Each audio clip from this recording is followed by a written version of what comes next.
Aren't we in one of those situations where every pay demand that comes from a trade union, Ken, can't be met? Well, it can be met. We're the 5th richest nation in the world, but almost all the wealth that's created go to that richest 1%, or 1/10 of 1%. I mean, in the last 40 years, inequality in Britain has doubled.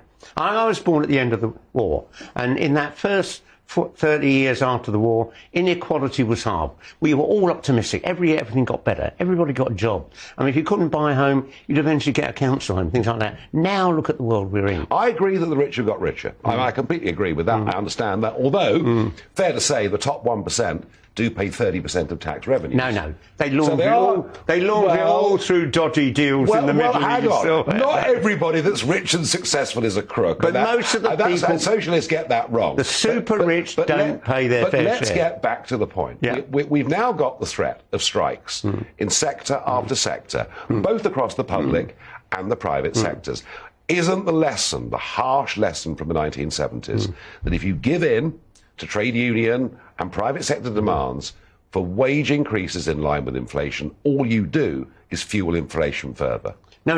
I mean, the simple fact is you can't expect that ordinary people with a family to care for should see a pay cut on the scale we've been seeing in the last few years. This is ridiculous. As I said, we're the 5th richest nation in the world. With a massive deficit, Ken. Yes.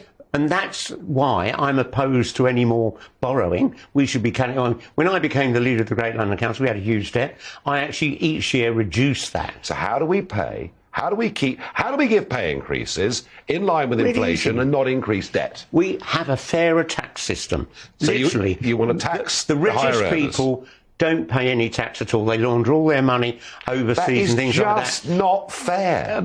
Of course it's not fair, but it is true. It's not right. And many of our largest companies are laundering their money abroad. They're not paying tax. I mean, literally, the inequality in terms of tax burdens has just become absolutely intolerable. Ken, if you pursue that route, and you remember that in 1979, top rate income, forget unearned income, but income tax top rate was 83%. And it saw a flight of our young graduates, our young talented people. They left for other parts of the world. When I got my first job in 1962, the Tory Prime Minister, Macmillan, the top rate of tax on the richest was 98%.